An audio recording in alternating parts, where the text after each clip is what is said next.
Welcome back, everybody. Today I'm going to be showing you guys how to adjust a fuel pressure regulator and a couple tips to keep you safe and not blow up your engine, because that's not good. So stay tuned to find out. Another thing I forgot to mention, if you guys don't know who I am, I just post videos on my trucks, and just like the progress I do, you guys already saw it in the, what is it called? The thumbnail of the video. You guys obviously saw the truck, and you probably clicked on this video because you saw the truck and you liked it, or you maybe hated it so much that you clicked on it. I don't know. There's a lot of weird people out there. But you guys obviously clicked on it. So this is my drift build. This is my blue 93 Nissan hardbody, stock engine, eBay turbo, and eBay fuel pressure regulator. And I have another truck, which is my 85 Nissan 720. I can't think right now. But that's my daily, and I just mess around with trucks and stuff. So if you guys want to watch some more of that stuff, I would recommend subscribing. But enough of me talking, let's get into this video and get you from not blowing up your engine or in the search bar to knowing how to be a YouTube mechanic, like me, certified YouTube mechanic. Don't listen to what I say. Now here I have my eBay fuel pressure regulator, which is the exact same as an ISIS or ISR fuel pressure regulator, or any other brand for that matter. It's all the same thing, does the same job, just price and quality difference.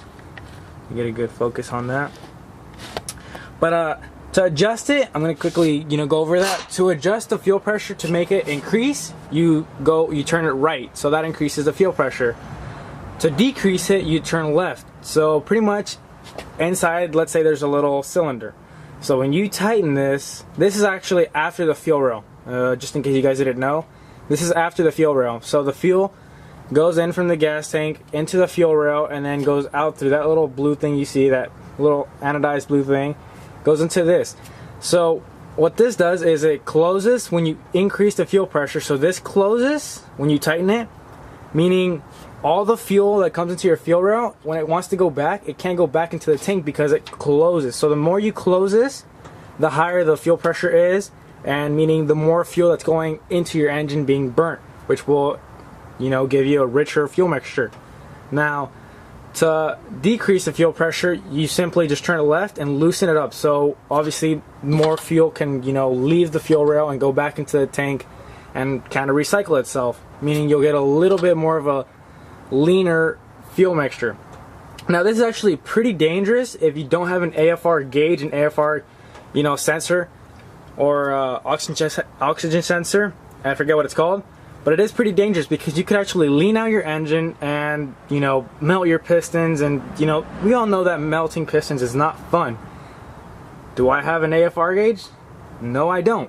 Am I going to be getting one? Yes, I am. So don't give me hate for that in the comments just yet. I'm not running the truck right now. It's just parked in my driveway. I just installed this. I am getting a oxygen sensor. I think that's what they're called. I can't think of it right now, but I know the sensor. So I'm going to be getting all that, and then have top-notch AFRs hopefully. But don't just get this and just toss it on there and make it leaner or rich or whatever, because you can actually like I said, hurt your engine, melt it. One thing, if you go richer on this, meaning you up the fuel pressure, it's not as dangerous as lowering the fuel pressure, because when you up the fuel pressure, you're getting a richer fuel mixture, and most of the time a richer fuel mixture isn't exactly bad, but it's not good at the same time, if that makes sense. So a richer fuel mixture is better than a leaner fuel mixture, if that makes sense. But always, I'm always going to recommend getting an AFR gauge and getting all that situated, so the stats on your engine and how it's running, and you're not pretty much gonna sentence to blow it up. So the reason I got a fuel pressure regulator is because I wanted to keep my stock injection. I wanted to keep this truck as cheap as possible. Now I bought this truck for $900. It already had the eBay turbo kit. It had everything on there except for that fuel pressure regulator, and that's about it. I honestly haven't done much to this truck. I bought it the way it is. And that turbo kit itself cost $900. So I pretty much bought the turbo kit, and the truck just had a blown head gasket. Easy fix. I fixed it, and now it's running. But the dude that had it for me was pushing 10 psi, and 10 psi on stock internals, stock fuel management, and all that is not the best and ideal thing to do. So I put the fuel or the boost down to 5 pounds. And then now that I have my fuel pressure regulator, I'm thinking of maybe going up to, you know, 6 or 7, which is not much, but you can actually feel it. So another thing, like I was just saying, the reason I got this is because, you know, I wanted to keep those stock injectors. So when you have a fuel pressure regulator, you can actually get more performance out of your stock injectors. I know a lot of people that have turbo kits, they go straight to the turbo kit, they buy a fuel pump, and then they buy fuel injectors, which is not bad. You know, that's good.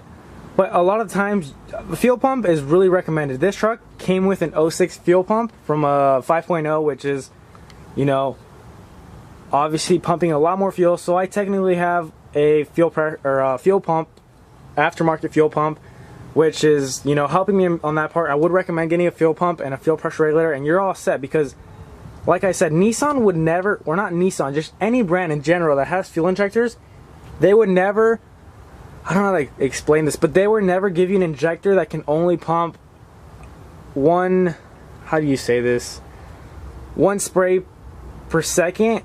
No, that's not a good example. This is not a good example, but I hope some of you might get it, because I'm kind of making it, you know, for everyone, even the non-car people and everyone to understand. Let's say the stock fuel pressure, or the stock injectors, they pump 5 gallons of fuel every minute. Let's just say, for example, which is not what they do, but that's just an example. Any brand or any, you know, car manufacturer would not give you injectors that only pump 5 gallons a minute. They would give you something that would pump, let's say, around 7 to 10 gallons a minute.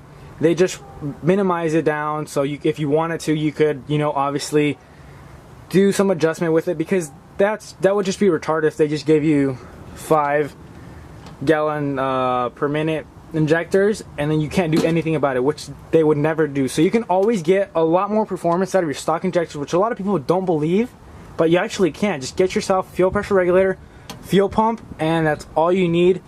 And then if you want, you could put a turbo on your engine and boost it. But you can actually, you know, you could keep your stock injectors depending on how much power you want to make. Obviously, on this truck, I'm not pushing too much power. I haven't dynoed it, but I'm pretty sure it's not over 250. It's under 250 is what my guess is from my butt dyno. But if you want to go over 300 or 400, I might recommend getting fuel injectors. But if you want to do just something basic like this, then I would highly recommend keeping your stock injectors. Just make sure they're clean, and get yourself a fuel pressure regulator, fuel pump, and you're all set. And a tune, obviously, which I don't have on this truck yet. Still trying to find somebody who can tune Nissan hard bodies, which I haven't found. If you guys know of anybody, leave it down in the comments below, because I really need to get this truck tuned. But that was just a couple tips to help you guys out, because I know a lot of people don't really show you this, so they just show you how to adjust it, which I tried to, show you guys. But yeah, I hope you guys enjoyed the video and found it useful. And I'll see you guys in the next one. Don't know what I'm doing, but come back next Saturday, next week, or subscribe, whatever you want. And I should hopefully have a video by then. Peace out.